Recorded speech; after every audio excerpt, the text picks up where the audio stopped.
এখন তাহলে দেখা গেল যে এই বার্তার মধ্যে কি ছিল? কৃষি, পশুপালন আর বাণিজ্য, এই নিয়ে বার্তা। অন্নিক্ষিকি সম্পর্কে আমরা আগে আলোচনা করেছি। তাহলে এই বার্তা এবং অন্নিক্ষিকি, এদের আর ত্রয়ী ছিল ত্রিবেদ চর্চা।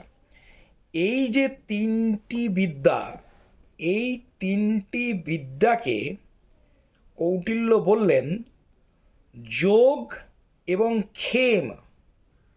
যোগ মানে সংযুক্ত করা, আর ক্ষেম মানে তাকে রক্ষা করা। যোগ এবং ক্ষেম দুই অর্থে বা দুটি কারণে, যোগ এবং ক্ষেমের কারণে এই তিনটি বিদ্যাকেই দণ্ডবিদ্যার সঙ্গে সংযুক্ত হতে হবে। এখন এই দণ্ডবিদ্যাটা কি? সেটিই হচ্ছে রাজনীতি বিজ্ঞান। কি বলছেন? যে বিদ্যার সাহায্যে অলব্ধকে লাভ করা যায়,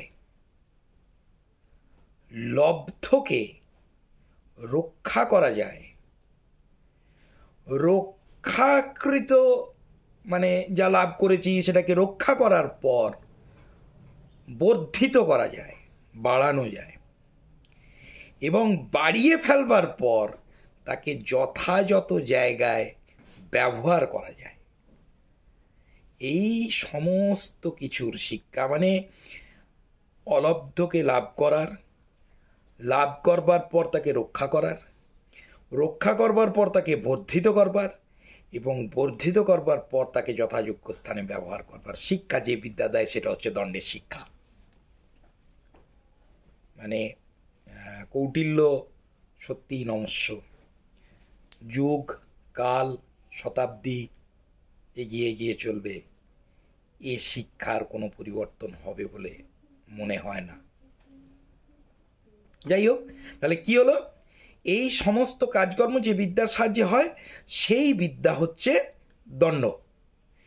এখন এই দণ্ডকে, আগে কিন্তু বলেছি আমি একটা কথা, যে দণ্ডের নিয়ম নামটা বা অর্থটা বারবার পাল্টে পাল্টে পাল্টে পাল্টে যাবে। এখানে দণ্ড অর্থে কি সেটা আমি বললাম। দণ্ড অর্থে এই বিদ্যাটা, এই বিদ্যার সাহায্যে কি করা হবে? অন্নিক্ষিকি,